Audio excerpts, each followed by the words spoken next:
Hello, everybody, and welcome to the History of Fresh Produce bonus episode. So, Patrick, regular listeners will know we've been celebrating Black History Month with Yep. all our episodes focused on Black history and fresh produce. Correct. And today's bonus episode is sticking to that theme. We're going to be exploring Chicago, which is a city that's received many African Americans during the Great Migration, and, of course, its history with African American cuisine, specifically around produce, of course.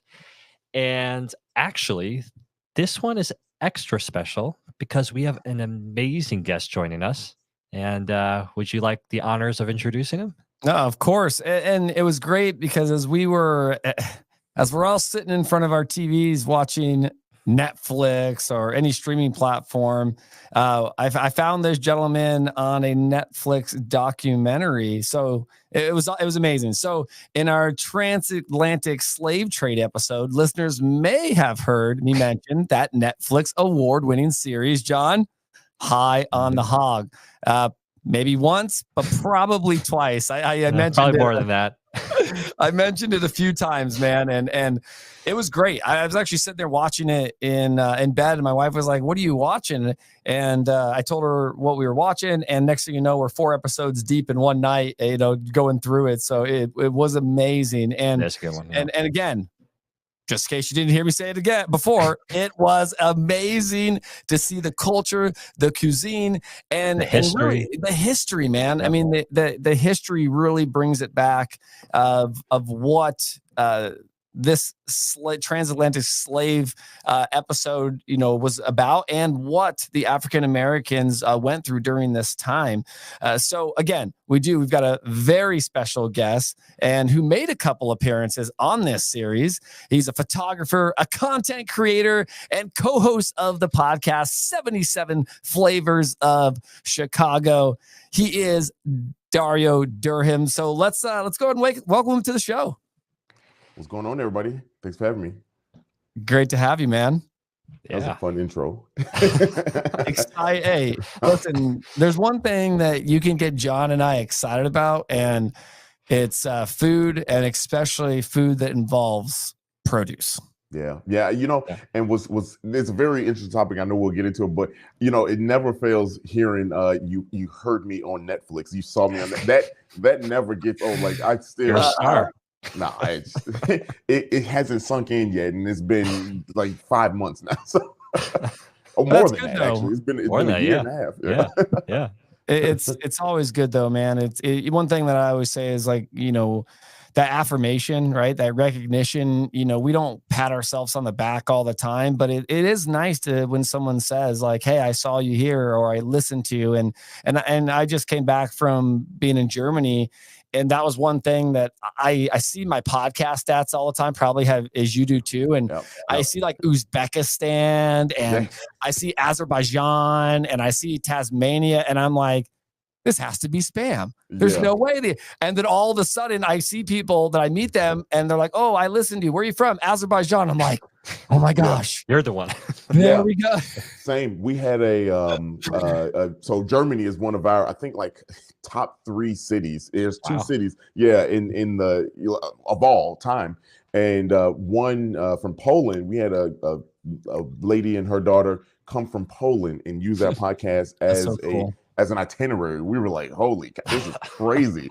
That's amazing. Yeah. It shows what podcasting has done for the world. And I even did a speech over there that only 4.7% of Germans actually listen to podcasting because Apple leads the podcasting world, and majority of the Germans, European Union, has Androids. Yep. So it's crazy. Yeah, those numbers, people don't realize those numbers are bigger than what they think. Yes. 4.7% is still, again, you take a 4.7% out of a billion. Yeah. And that's still a lot. That's a lot. It's a lot of zeros. It's a lot of zeros. All right, John, what do you say? Let's get this episode started, man. Yeah. So obviously, Dario, you're Chicago. Are you a Chicago native? I know you're in Chicago. Oh, yeah. So you know Chicago in and out. Oh yeah. This is home. So why don't you tell us? Because obviously Chicago has a very interesting origin story. We're not going to go into the whole history of Chicago today, but I thought it was pertinent to bring up its early history because there, and I didn't know this until I started researching after just talking to you, but there is an African American connection to its very founding. Absolutely. Chicago was founded by a black man. He was Haitian French. So he was a fur trader. He settled right on Michigan and Wacker Drive here in Chicago, and really started his business and laid a foundation down for what Chicago should be, and established Chicago as a trading ground and as a place where you can actually do business. He married a Potawatomi woman, and they had kids, and he really made his life here, and that kind of spearheaded Chicago in a direction. Obviously it was a couple 100 years later, where blacks finally started coming in, but that was the starting point of Chicago. Yeah, it's really amazing too. It's so appropriate for a city that's so rich in different cultures and traditions, that it's founded, like you say, by Haitian African American freedmen and an indigenous person of the Americas that established the city. And what I also saw when I was reading on it is actually that there was so much wild garlic that was growing around the area. And I think the indigenous name was Chicago. So that's where the name comes from. Is that there we go. There's a produce connection even. And it's funny that you say that, because like there's so many different ways that people could pronounce Chicago's original name, and where it came from. Smelly onion and this, that, and the other. So we're talking about produce, and guess what? Chicago is founded off of produce. Listen, I like the smell of garlic, so I'll take it. Yeah, it's not bad. I mean, as long as it's not too close. Yeah. I always say, like, if I was a vampire, I'd be dead early, because I love garlic, man. I do. But it's true. As we talk about the history of fresh produce, there's so many things that we encompass in this series, and a lot of it has to do with majority of civilizations, right? Cities, they were all founded upon or grown upon either food, right, or water. And that's one of the biggest things. I mean, even myself living down here in Florida, if you go all the way back, to the Ponce de Leon, right, where they're looking, people think with the Fountain of Youth, and everybody, has a different version of what the Fountain of Youth was. And I learned very quickly in St. Augustine that the Fountain of Youth was Ponce de Leon finding a source of well water in a literally a salt water stricken state. So it wasn't about living a million years. It was about life being able to be produced for hundreds and hundreds and hundreds of years. And then guess what grows? Agriculture, right? They can produce. You can't. It's hard to grow ag in salt water. It's very hard. I'm just saying. It's a little difficult. Okay. No, but so I mean, so that's the early history. Like you said, a lot happens in the hundreds of years that follow. Becomes a major transportation hub. It's a very well situated city for movement of goods. Obviously, the city wasn't always this massive city of concrete. There was a lot of ag around it. But moving beyond that, let's fast forward to the Great Migration. Because that's a pivotal moment for the city, as it relates obviously to African Americans and their presence in the city. And from what I understood, Chicago, along with New York, were actually the top two cities that African Americans moved towards in the Great Migration. So, and I'm wondering, you being a native Chicago and living in Chicago, what was it about Chicago that had African Americans saying, no, this is the city that I need to go to up north? Well, it's so to answer that question, I kind of like take it to today's time. A lot of people still don't realize how great Chicago is. And I think the media will put things in front of your face and make you perceive what they want you to perceive, right? 100%. But a lot of people don't realize Chicago has 18 beaches.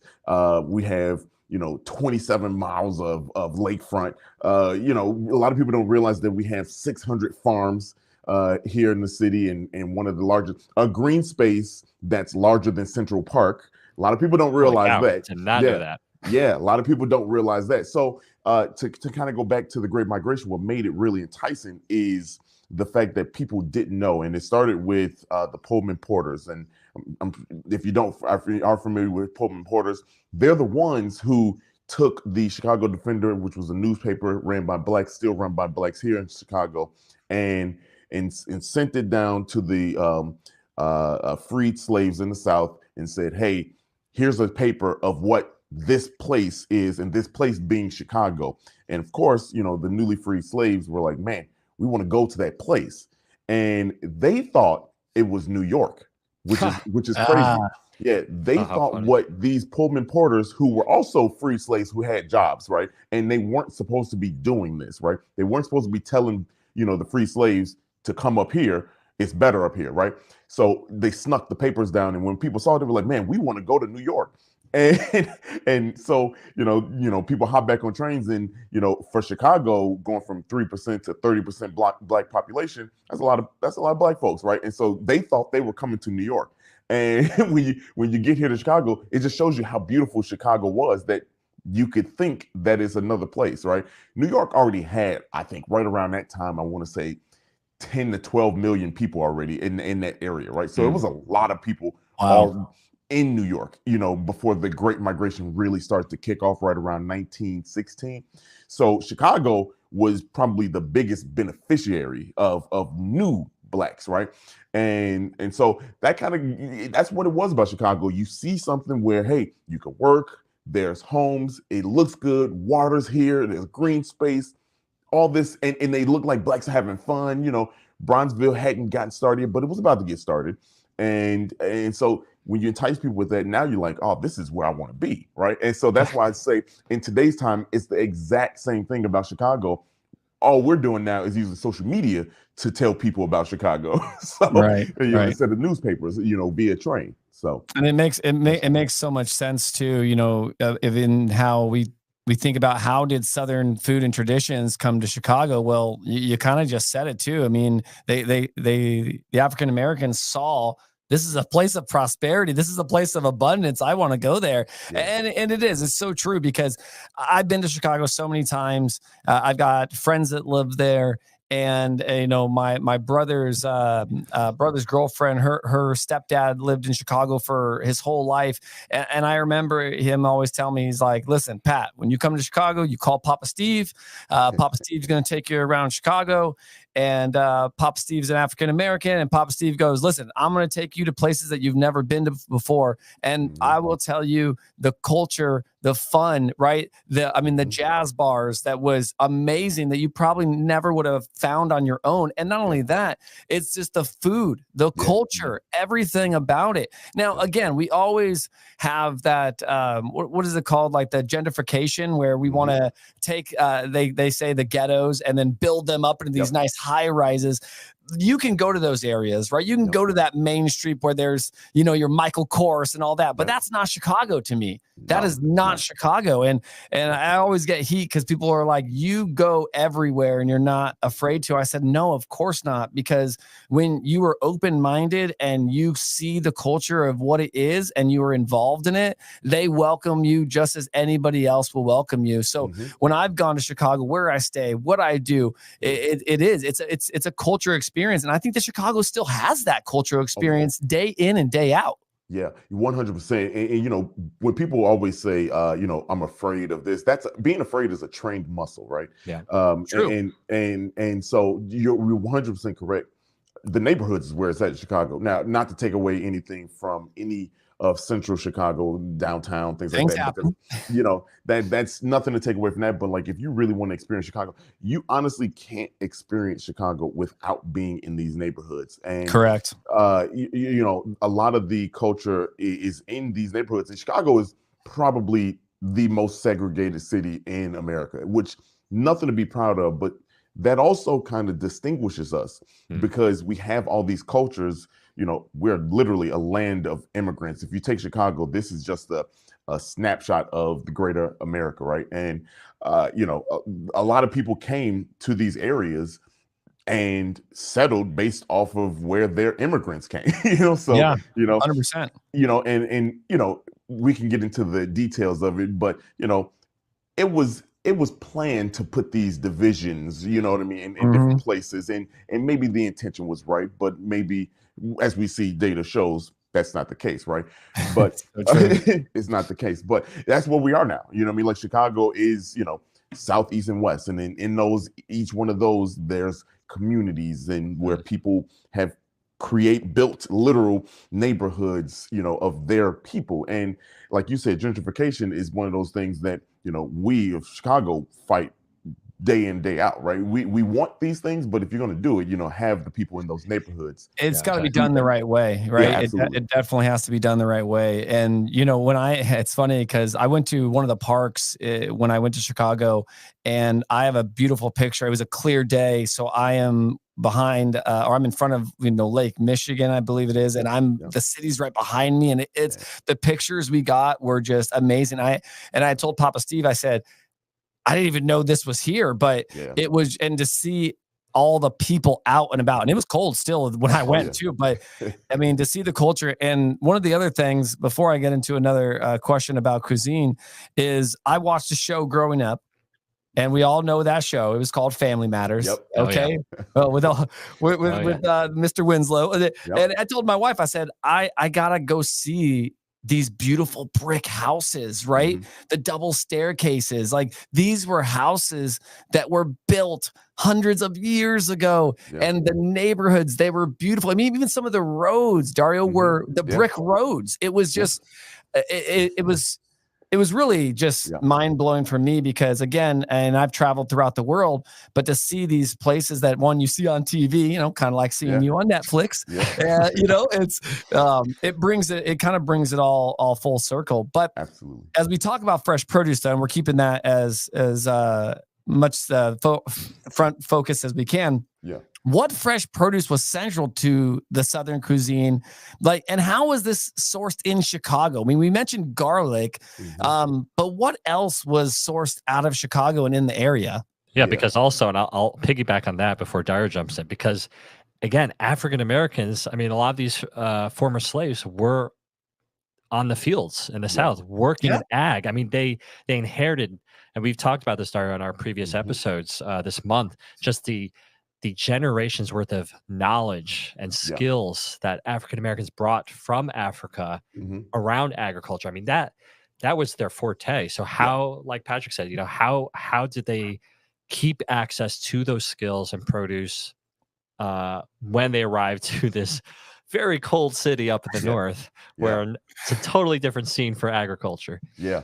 I love the question, because it's I can talk a lot about this, but real quick, fun fact, I just moved in January to my new location, but I used to live right down the street from that Family Matters house. You live down the street from old Carl Winslow. What? I did. And just so that you know, that house is not there anymore. It's actually a condo, but they have a plaque. They have a plaque with the Family Matters logo on it. So, if you ever come to Chicago, I can point it out to you. I gotta check that out, because I've gone and seen the Full House in San Francisco. And those, you can't tell, but they have a bunch of them, and they all look the same. But that's the cool part of history, man. I mean, at least growing up in the 80s and 90s for someone like me, you know what I mean? Yeah, absolutely. Now to the question at hand. So to understand Chicago's cuisine is to kind of understand that this is kind of going back to what we talked about, Chicago being this place where people want to go and didn't know too much about, but when they came here, everything about Chicago was adaptation and the ability to do something, right? So when it comes to our cuisine, all they did was take what they knew, and that they kind of had to hide in the South, right? In the South, you couldn't really flourish, right? A lot of stuff was done in secrecy, coming out of, being newly freed slaves. You were doing stuff on these plantations in secret, right? In your own time. So you didn't really have that time to kind of like say, hey, I'm good at this, right? So when you come to Chicago, and now you have all this open space, this freedom to, quote unquote freedom. I don't want people to, freedom, to do what you can with new sources. That's a huge difference with Chicago. And so all we did was take what was already great and enhance it with Chicago's flavor, right? So let's take, for example, you come up, you got a newly freed slave that came from Mississippi, down south Louisiana, and you bring them to Chicago, and now there's the stockyards, which Chicago is the meat packer of the world, right? And so now you have this access to that kind of food. But wait, there's a catch. Not all blacks had that. Not blacks at all had that. We were given the scraps. And so now you still have a new ingredient mixed with what you know. How do you make those two come together? And one example, the best example, is Chicago. We started rib tips. So, we started rib tips, but that was based off of the recipe and spices and flavoring from a guy from South. His name was Lemon, right? His last name was Lemon.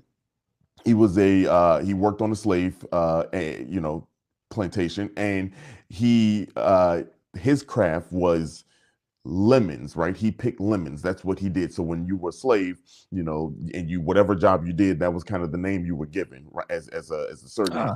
Yeah. So his name, he picked lemons. So his last name was Lemon. And so when he came to Chicago, all those spices and things that he were making, on the side and like feeding it to different people, and even the owners down there, he was kind of giving it to them. They ate well off of him with different spices. He brought that to Chicago, took the scraps that he were given, the rib tips. You all had rib tips before? Yes. So yep. The rib tip is good, but there ain't a lot of meat on there. not a lot of meat on there. You got to do what you got to do. So how do you make that taste good? When you mix those two together, and Chicago brought rib tips to the forefront. We took something that was crazy and not good, and people left out to, we don't want that. Now, look what we have. We have rib tips now in America. And that was based off of something that came from the South. But moreover, that is kind of like the microcosm, or the main, piece to the Chicago story, bringing these different foods. We look at, beans, lima beans. We look at cornbread. One of the debates that we have is why does spaghetti go with fish, right? Nobody can answer that question really, but all we can answer is that, hey, they did it down south, and so it tastes good together. So all we did was do that, but add a little bit more flavor to it, right? Correct. This is soul food, and soul food, right, derives from Africa, where they had to use these different beans and rices and grains and all these things to act as actual sources of life, right? For them, it's hot over there in Africa on the equator, so you got to eat foods that will help protect your skin. A lot of things were medicinal. So when they snuck those over into America, brought it down here and down south, and they start growing the stuff here, they didn't have the same ingredients. For example, yams down south aren't the same yams that were over in Africa. Those yams were more potato-like in Africa, right. But you had to make do here, and so a lot of what we have here is make do, and then that make do came to Chicago, and now you had to make do again with what now is the norm. So we've just taken a lot of different things and kind of added the flair of Chicago, and that stems from Chicago being the place of immigrants and literally all these cultures mixing together, to kind of create something. But Black people really had to do a lot with what we didn't have a lot of, and then the training to fight again, with these newly given scraps, so to say. So that's, I mean, I love that. And it's funny because like when I think of soul food, I almost think about like how it makes me feel when I eat it. Mm-hmm. Right. Mm-hmm. Yeah. Right. It's a sense of, the spices, the flavors. Right. Mm-hmm. But it comes from obviously the soul of the person who makes it, putting their love, that they're, people say like you cook with love. That's the truth. Like, right. And everything you put in your mouth is an emotional experience. I say that, John, this. I'm like a broken record when it comes to that, because it's so true. And we see this with babies, because when you try to give them something, they will give you the immediate reaction, the little shake, not trying to hurt your feelings. They're just like, they smile immediately, or they're like, bah, like That's good. they'll get rid of it Yeah. instantly. And, you mentioned, cornbread, and I've got a buddy that lives outside of Chicago, and he grew up in the, the 60s, and, 8 brothers and sisters. And he said, there was a couple things that I could do. I could go out and help my brothers and sisters. I could, do the paper route. He goes, or I can go to the kitchen with my mom. Yeah. And he always said, he goes, one of my favorite things, that my mom made was that buttermilk cornbread that she made from scratch. And you can't beat that. No, you can't. Hot water cornbread, and it's interesting that you bring that up too, because I know my family and a lot of blacks around the country, every New Year's, my mom used to make cornbread with black eyed peas, and that was kind of like the thing. And so the way it was taught to me was this was a fresh start for the beginning of the year. You need something hearty inside of you. It's warm, it's very filling, and this is. You start the year off with something really, really great, and that's cool. Yeah, I mean, and like that's kind of like what we're talking about here. Like that's how wrapped up produce is in the culture. Food is everything. Food is literally everything. Well, let's talk about this then. How did access to fresh produce change though after the migration? Yeah, so this is a very good question, because Chicago, as you all know, or may not know, the listeners, Chicago is a lot of farmland, and actually, the reason why the garlic grew like that is because it was a lot of marshy land. Yeah, and as Chicago's up north, so naturally, when you migrate from the south, you hit the south side first, right? And so a lot of marshy land out there, and so. What can you do with that, right? You can grow things, but you gotta kind of weed through stuff. But then now things start to grow, right? Things start to change. You got blacks on the south side, and you got these new people that you've never seen before. So let's kind of keep them there, right? Let's keep them there, and we just gonna move away, right? we're gonna move away. It's called white flight, and this happened in the 30s, 40s, 50s. We talk about Bronzeville now. We had a lot taken away. We, as black people, had a lot taken away from us in the sense of resources, and whites had the money, back in the day. Hyde Park, for example, if you heard of Hyde Park was a suburb of Chicago, considered a suburb of Chicago until 1889 when it was annexed to Chicago. So a lot of white folks lived there. That was actually a getaway for white folks. Matter of fact, right, I'm not even joking, across the street from me is where Abraham Lincoln used to hang out with a lot of people, like him and his family. They used to come out here to the south side and just vacation, right? And so when you had blacks come in and like kind of like ruin this, and like they ruin this, for them, like let's just get up and leave. White flight is literally, you just pick up and go. You don't even take your furniture, and so you just leave people to kind of fend for themselves. And so a lot of that was taken away. Now, forward. Yeah. Now you fast forward to, let's fast forward to the 50s and the 60s. Okay. And now these homes that were vacant, you had mansions. These were mansions that people were living in. And you take a mansion that one family lives in and you pack 3 families in, to one mansion, and you do that 100 times over. now you got all these people kind of fighting for space, and they got no resources or knowledge to even do these type of things, right? And in the 50s, you start redlining here in Chicago was huge. Redlining is still a bad thing here in Chicago, where you kind of like force people to this section of land and you can't let them go past that, right? This is where you stay. And in those places, in a 1 mile radius, to this day, y'all, there's some places that in a 1 mile radius, there isn't a walkable grocery store. And there isn't a place where you can get this fresh produce that we're talking about. There's only places where you can get food that we've created, not always the healthiest food, but food that, is probably going to contribute to the life expectancy being short. There's a 30-year gap in life expectancy from the South Side to Streeterville, which is a neighborhood downtown, and that's in the same city, y'all. So when you think about like how has this changed, it was the resources were just literally taken away to the point where you can't have anything. And if you try to start a bank or if you try to start a business back in those days, do you think you had help? We know the history, y'all. No, yeah, exactly. Yeah, we didn't have a lot of help with that kind of stuff, and so all that mixed together just adds to chaos, right? Of trying to sustain any kind of life. And I can go as far as, when you look at the West Side, right? West Garfield Park. It wasn't until I believe it was 2016, 2016 is only 8 years ago, like 7 years ago. Right. Whatever that math is, but it's not far ago that the Pink Line, which is one of the train systems here in Chicago, reached that far. Really? Jeez. And so think about that. Then they took away the Green Line, which did go that far to the South Side.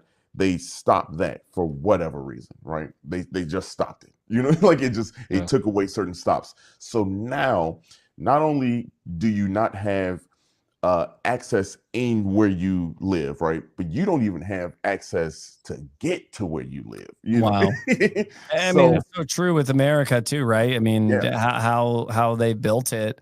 And, but I will ask, there is a lot of street vendors though, too. I mean, I noticed that there's not just today, I know there's street vendors today, but even back then in these towns and these cities, around Chicago, there was a lot of street vendors too, right? Yeah. A lot. They were cooking on the side of the road. Yeah. They were feeding their communities, right? Yeah. I know on one of the episodes too, we saw the watermelon gentleman too, right? That he's out there selling watermelons and has created this business on all the different types of watermelons. So I know it kind of goes back to, John, if one of the questions we were going to ask is like, how did they adapt with the limited access of farmland? I think there was enough farmland in Chicago. I think it depended on how it was divided and how the resources were spread across the state, right? Well, like you just described, Dario, I mean, a lot of the problem being access to these supermarkets or marketplaces, like you say, which wouldn't go into those red-lined areas for whatever reason, Well, we kind of know the reason. We know the reason, which are ridiculous, and that just creates that plummet in nutritional access to a specific demographic of the population. Absolutely. But what's remarkable again, this is still obviously a challenge that remains to this day, but the African American people and culture are so resilient. I mean, that's the common thing, Patrick, that we've seen through all the episodes we've done, from the transatlantic slave trade to George Washington Carver. Just this resilience to make do with what you have, right? What you've been describing, Dario. And that is certainly the case in Chicago because, again, it's that fresh produce, which is such a critical ingredient to the African American cuisine. And they weren't just going to let go of that. So they have, since those challenges have arisen, have found ways to still get that access to those. It's not easy, and not everybody gets access to it, but there's been projects for many decades now, right? Yeah, absolutely. There's still current projects right now that are huge, and I'm going to speak to 3 different ones to kind of like give you the greater scheme of what's going on here. So there's one we featured this on the podcast early on. It's Urban Growers Collective, and a lot of these farms now here in Chicago, all over Chicago, not just on the South Side and West Side, but like all over Chicago. There's duality in these farms. So, for example, it's you have to create produce, right, for your community, but then also they're kind of taking back that red line and that power, right, creating jobs for these people and giving knowledge. So Urban Growers Collective, what they do is they take plots of land over here in South Shore area and huge plots of land, and they produce, right? They create produce, farming, but they teach kids how to farm. And so not only do they teach you how to farm, so now we can build this generational knowledge Yeah. back up, right? That's amazing. So there's that. But then they also teach them the business side of it, right? So they have them set up their stands, and I know you mentioned, on side of the roads and things like this. That stuff is normal. Maxwell Street is we can talk about that in a little bit, but they kind of take that mentality of like, hey, create your own way, right? Let's still do it the way we did it back in the day, right? And so there's that. Then we have Growing Home, which is Chicago's a USDA recognized farm over in Inglewood, which is Inglewood is all over the news for the wrong reasons. and so you have this farm, Growing Home, which is meant to do the exact same thing, USDA approved, and I believe it's the only USDA approved farm in Chicago. See, these are things that people don't. Yeah, these things are. People don't want to tell you about Inglewood, but the South Side got a lot of good stuff going on too, and they do the same thing. You grow produce, and they have huge plots of land, and then you create these jobs and you create this knowledge of people, which is really cool. But then the coolest, one of the cooler ones for me personally, which is you all are going to hear more about it down the road. You probably have this guy on the podcast. Dion Chicago Dream, run by Dion Dawson. He created a fridge of fresh produce. He just wanted to give people in his community fresh produce. So he would stock a fridge up every morning. And he did that since, I want to say 2000, 2001. And so every morning he would just put fresh foods in this fridge. People would come, take the food. Now you got fresh food. That has turned into a huge operation where now they deliver boxes of fresh food twice for each person for free. You don't have to sign up. You don't have to, show any paperwork or this is who I am. You just got to say, hey, look, I need access to food. I need access to food. And they will give you 2 boxes of produce every month. Amazing. That's really cool. Really I like that. So that's how Chicago is, starting to fight this fight of, food apartheid. It's not food deserts. Food deserts is something that just happens naturally, right? You know what I mean? For example, if Chicago didn't grow onions, right. That's a food desert. But an apartheid is intentional, and apartheid is like, hey, we redline you, and now you don't have food. So that's how Chicago is trying to fight this fight and doing a very good job about it. And this is the kind of things on our podcast we highlight this stuff because it's really up to us, Chicagoans, to talk about what's going on here in the city so that you can know, when you come here, there's a lot of things for you to do. There's a lot of things for you to eat, but then also you got to working class people. And that's what we mean. And you said this at the beginning. You got to go to these neighborhoods. The neighborhoods is 100%. The neighborhoods is really, really representing for the city. Downtown is representing for the businessman. We know that, but we know it. We know it. Yeah. And the neighborhoods is making the city move forward. So it's so true. And I love the urban agricultural, process. Even I visited and I saw your Wrigley Field. Chicago side. I've been there too. I have been to Wrigley Field, but I went to Boston to interview the chef of the Boston Red Sox, and they have a full community garden on the top. And I sat there, and the gentleman looked at me and he goes, "Look how many buildings are here right now." And he goes, "Could you imagine if every single building did what we were doing?" Because even in a city like Boston, I mean, Massachusetts alone is not an agricultural state, right? But look what you said, to get access to fresh produce, right? And to create urban farming projects. If we don't do it, we're never going to get the USDA to approve, right? We're never going to get the community to build together. And I told just to John the other day is, my son goes to a charter school. He goes to Slam, and people are like, "What is that?" I go, "Well, it's a school that's owned by Pitbull, the rapper." Pitbull owns like 15, 20 schools. And they know I'm the produce guy, right, Dario? So they've asked, like, "Hey, if you ever want to, we've got this, land out back. If you ever want want to. Yeah. And I'm always so busy in my travels, and I always say, like, I don't have a green thumb. I can kill anything. Like, right. man, Yeah. like that. I'm me too. Like, right. But again, I always, think about it, and I'm just like, but if we are just able to start that, and we show the kids, right, what it is to grow something, what it is to see something come to life, whether it's a strawberry, a pepper, or a tomato. There's a lot of things that'll happen. One, they're going to enjoy, right, what they're doing, because they'll show that they're putting their heart into it. Two, it's providing food. And then three, it gives them an opportunity to sell back to like the teachers, and, start this world of entrepreneurship and business.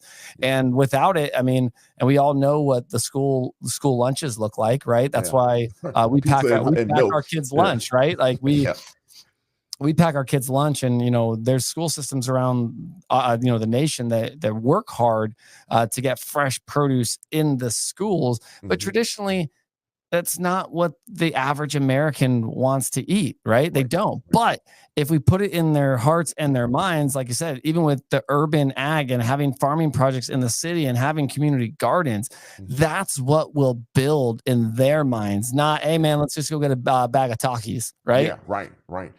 And that's a very good point, because it's easy to come to Chicago and do that.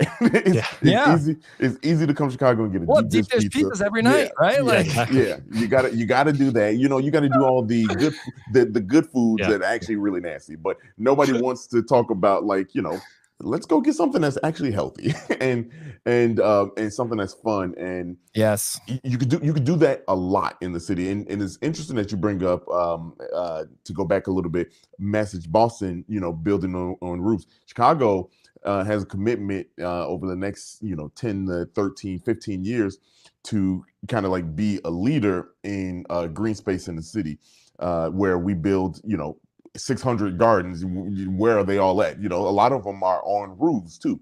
And this is something that we're kind of wanting to double down. We didn't get into the politics of how the money comes about later, but we want to be a leader in that, and kind of move forward in that way. And you all are familiar with Chicago is called the city in the garden. So what's interesting about that is, and this shows you the resiliency of Chicago, and I don't think people put this correlation together. Chicago called itself a city in the garden before it even had a garden. Yeah. So what that means is, we planned on being great, right? We planned on using our land, Chicago, as something for the future. Even down to, you see the stars I got on my shirt here. The stars represent the 6-point star is a big thing here in Chicago, right? Our flag, when it was started and when it was created, had 2 stars on it. And they actually left space for the other 2 stars whenever we got there. So Chicago has long been saying, hey, we're going to be something in the future. And that kind of reminded me, when you talked about the chef with the Boston Red Sox, building a roof. We've done that, and that's kind of something that's, it's a bit of a talking point here, because actually I'm hosting something next week that's going to talk about that. That's cool though. I mean, and I'm glad you brought that back up. It's funny how I'm gonna bring up a movie, because I always like bringing up movies when I can. But like, if you look at like the movie like I Am Legend with Will Smith, and you look at the city going into complete like shams, right, with these zombie looking things. What was the main thing you noticed though? There was greenery everywhere. And I always say, like, I tell my son this all the time. I said, what's more powerful than steel and concrete? And he's like, what? I go, trees. I go, soil. I said, because what happens is those plants will rip through those buildings. And what are they doing, Dario? They're trying to get higher to get to what? Sunlight. So imagine if everybody on the top of their roofs were able to maintain, what would those items taste like? Because they're closer to the sun, right? They're getting more water. Like, it opens it up for so much. And I love urban ag, and even living in Tampa, we don't have that much of it, and we have a lot more school, I would say, farms and things like that. And then once you get outside the city, just like 20 miles, I mean, not even, you got strawberry farms, you got blueberry farms. I mean, citrus that surrounds us. So it is. I mean, I think the urban ag life needs to be brought about, as especially if we're doing the gentrification, is that if we're going to be building high rises and taking out all these older homes, which I'm starting to see it in Ybor City now too. Ybor City has all these beautiful old homes. They're trying to keep it historic, but nobody wants to live in a 250-year-old house, right? And so they're starting to redo these, but I'm sitting there going, if we do it the right way, we will not take away from the culture or the experience, right? And we'll keep a lot of it the same. It just might look a little different, right? Yeah, absolutely. And it's like you said, it's about the knowledge too. The knowledge is power. And I don't think a lot of people, especially being in a big city, right? Big cities are hard to kind of like really talk agriculture. That's why Chicago's agriculture is very kind of like profound, because you wouldn't expect the third largest city to be 600 plus farms, right? You wouldn't think about that. No, but wouldn't at all. Yeah, but that's how Chicago is trying to like kind of rebrand itself and get this, stop the gentrification and give equity back to these communities that need the equity. And when I think about agriculture here in Chicago, it's not just the edible agriculture, right? We need trees on the south side, right? For multiple different reasons, right? We know the ozone needs it, right? But more importantly, our people need it. When you literally are, hot, right, in the summertime, and somebody just cut you off on the expressway, and now that temperature is boiling, and then you go home and you don't have any food, and that temperature is boiling. Now you have all this stuff. And when people want to talk about, violence here on the south side and the violence in Chicago is bad, well, why is it that way, right? Let's stop pointing fingers and saying, oh, it's the people, it's the people, it's the people. Yeah. It's what resources do we have? And agriculture is literally the main thing, like why things happen the way they happen when people don't have a full belly, right? Because let's go back to that baby. When a baby got a full belly and the food tastes good, that baby gonna stop crying. That baby's gonna nap. Baby gonna nap. You know what I mean? I'll Like, nap. and so when you give people food, when people have sustenance and people have something inside of them, now the brain can think, all right, let's do some other activities, right? Let's go out and let's do this, man. And that's another layer, because you have to have the activities for people to do, right? Yeah. So matter of fact, right after this, I'm going to talk to Chicago closed down 50 plus schools, in 1 year, right? And so you took away these, a resource for kids to go, right? Which is absolutely insane. On top of not having agriculture around, it's something that is just layered. And not to get too deep into it, but we're talking about produce, but think about what just a good box of food could do for somebody. Yeah, we see it. Yeah, we see it through right. history. I mean, it's what I always preach is just knowing your history. Just general history can teach you a lot about today and where you're going. And like to your point, hungry stomachs. I mean, that has caused revolutions for centuries. I mean, the French Revolution was because people weren't getting enough bread.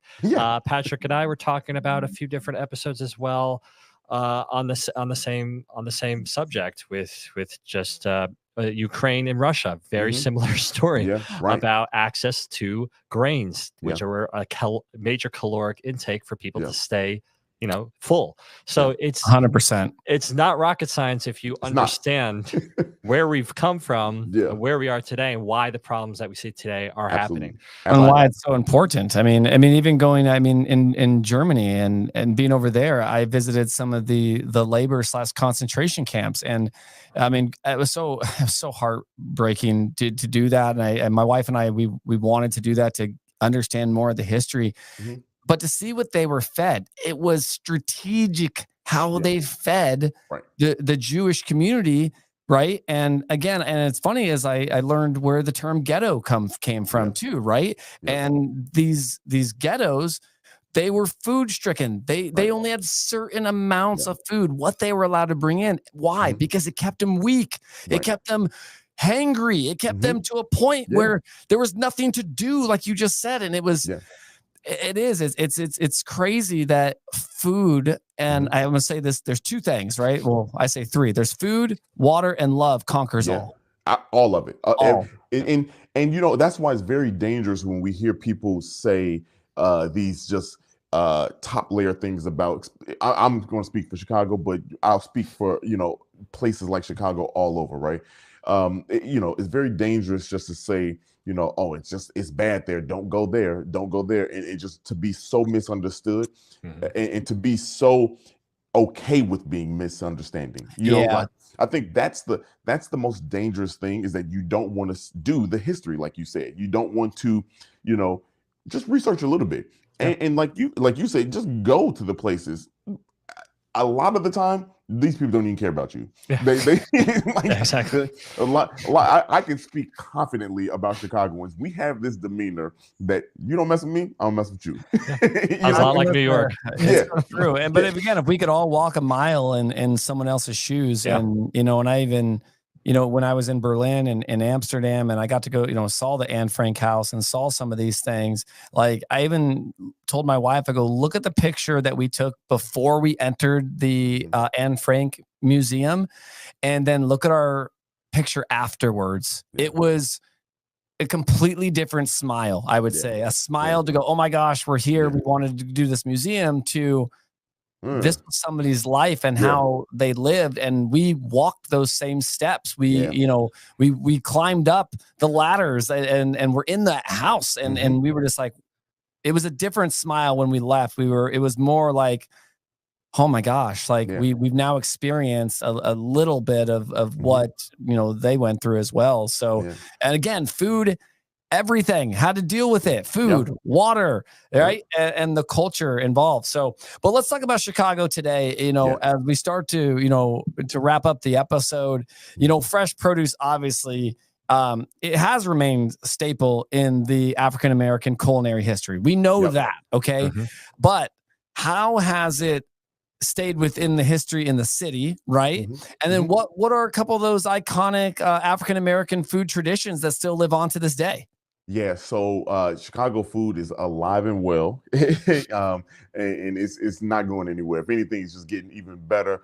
You know, our James Beard Awards, they're hosted here in Chicago all the time, and one of our main chefs was recognized as one of the most influential chefs, Eric Williams, Virtue. If you ever come to Chicago, you got to go to Virtue, Black-owned restaurant, and the whole idea of the restaurant. He was actually in the Netflix episode. The whole idea of the restaurant is to keep Black culture, but elevate it, right?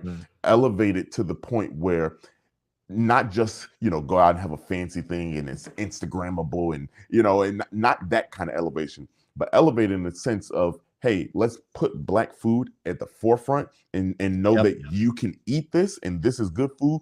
Also, let's take it back to Louisiana. Let's take it back to, you know, Africa, and say, hey, look, this is how they ate the food, right? This is how they ate it, and why it's good for you. You know, a lot of times you can take collard greens and then, you know, as Black, maybe you all don't know, but like, if you go to a Black house on Thanksgiving back in the 90s, you know, those collard greens, boy, you get diabetes by the end of the time. You know, by the time you leave that night, it's over, you know. But now let's take collard greens. And this is what he does. And I never forget the first time I had this plate from him. It was collard greens, not like how I ever had eaten them, but it was like served on a plate that looked elegant. And then you taste it, and it was made with different flavors and different foods that still kind of brought me back to my past, right? But it was healthy, you know, and that is one of those things where you're like, man, this is the Black experience is still here. I'm gonna give you another example, Majani's, which is a vegan restaurant, vegan soul food, and Soul Veg, another example of soul food that is vegan. So we've learned how to take these vegan food, and then make traditional Black foods healthy and still taste good. And these two places that I named aren't just, you know, vegan places where you just get some food and you kind of, you know, I did my duty for the day. No, you gonna walk out of there and you be like, oh man, I cannot believe that's not you know, chicken. Matter of fact, there's a place called I Can't Believe It's Not Meat. You know, like where it's black owned as well. And I'll never forget. Took a bite of this food, and I was like, "You're lying to me. This is." So when we talk about what's going on in Chicago today, hey, those foods are evolving with the time, and we're making sure we stay true to our culture and stay true to what is healthy for the black anatomy, right? You know, and not just the black anatomy, but it has to be. You know, we have to take care of our own, and that doesn't leave anybody else out. But you know, we can if you go to Target has a whole bunch of shelves of white products in 1 4-foot section. We know this history, but so whenever we have the opportunity, we got to look out for us, and so that's what these foods are still doing, and it's still elevating. So if you ever come here, and when you come here, you can pretty much go to a lot of these places within neighborhoods. Going back to that again, these are all places that are in neighborhoods and not downtown Chicago, and experience this culture and experience the culture. You see what I'm saying? Like you can 100%. You can have the food in the neighborhood and walk out feeling filled.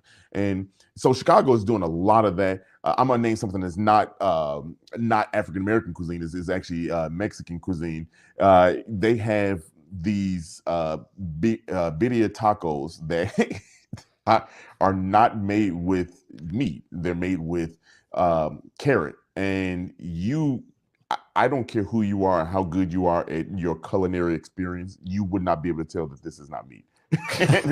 and so that's Chicago's next move. And I venture to say that in the next few years here, Chicago is probably going to be leading that vegan wave. You know, I know the West Coast loves to do things like that, but you know, nothing's going to beat the swag. So did Amsterdam, though, man. I don't eat beef. And I went to my wife's like, we got to find somewhere to eat. And there was a steakhouse. And I'm like, I'll find something there. Right. Yeah. No. Okay. Dario, it was legitimately steak only. Yeah. And I'm sitting there reading the menu and I'm like, well, looks like I'm just going to get green beans. And cause I don't eat beef. Yeah. And I looked down and it said plant-based beef printed on a 3D printer. Oh. And I was like, okay. Interesting. I have to ask because it still says beef. My wife's like, look, it says plant-based. I go, but what does plant-based beef mean? Right. Printed on 3D I can printer. Tell you, I ordered this plant-based beef tenderloin. It was all made out of, again, vegetables and printed on a 3D printer. That's with this amazing garlic, I would say gravy. And I told my wife, I said, I can't tell the difference. Now my wife does eat beef. So she took a bite of it and she's like, it's got a little bit of an aftertaste. She goes, but with the gravy, the garlic, the toast, she goes, I can't believe what we're eating right now. And then I had like a placebo effect. I was like, is my stomach hurting right now? Is it not hurt? Like I was truly convinced at that point. Yeah. And I think it is going to that way. And I think that if I don't know how we want to say this, the R&D teams are able to conquer how to make it taste exactly like beef. The cattle industry is going to have a problem because it actually is amazing. It was cheaper as well, and it went well and didn't hurt my stomach. So I love that. And then one other thing I got to bring up because I have for a long time. I would say my favorite basketball player hasn't always will be David the Admiral Robinson, but I liked big guys, right? So I was always a fan of Shaquille O'Neal because Shaq and Robinson always went head to head. And, Shaq opened up a restaurant in LA many years ago and it's shut down. I think a lot of his restaurants, those fancy ones, were shut down. Yeah. And I remember going into the restaurant. I was like, Shaq's. I was like, this has got to be Shaquille O'Neal, right? Yeah. So we go in. It was completely Southern based, Dario. Mm-hmm. Everything. I mean, the collard greens. I mean, he even has, mom's mac and cheese, the fried chicken.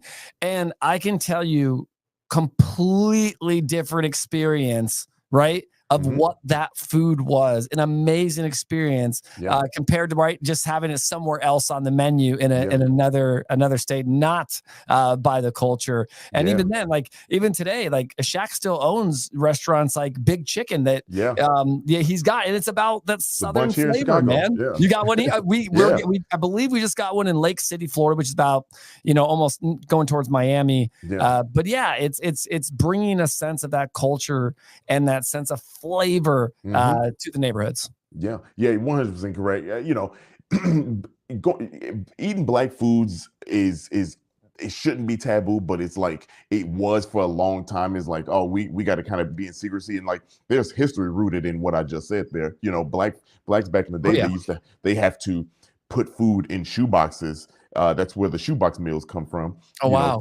To kind of like hide and secretly get food transported from one place to the other. That's documented. That's history that happened down south. And so when you think about how layered that is, and like how right now, look at these award shows back, let's take it back early 2000s, mid 2000s. Black restaurants, Southern cuisine, they aren't winning awards, because like that's not looked at as something fine dining, right? Now, correct. Fast forward now, it is. Yeah, people starting to realize, oh, this is good food. I almost curse here. I'm sorry, I don't know. Like this food is really good. And so, now we're starting to see that shoebox mentality is starting to open up now. Now the box is open, and here's what we got to eat for you. So it's we can go on and go about history, and it's crazy. And don't worry if you were to cuss, we can just. We got you. Okay. Okay, cool. I did good until like. Listen, I'll tell you, Dario. We've done over 670 episodes, and off screen, off mic. John knows I use action words a lot, and I've been fortunate enough that I have gone 600 plus episodes without doing it. So that's a talent. That's a skill. I appreciate it's called acting, everyone. It's tough, but it is, man. I love how you've brought this, around. And I think that we have to understand as a community, and I say we, because we are all part of this community together. We are all part of this nation. We all live under the same, I would say, guidelines together. And we do, though, understand that there are privileges, and there, like you said, we're not going to get into it, but like how money is funded, how it's raised, where it goes. And we understand that there are others that probably are more privileged that don't get that. But again, I think that it's shows like High on the Hog, your podcast, 77 Flavors, and even, us, with the history of fresh produce,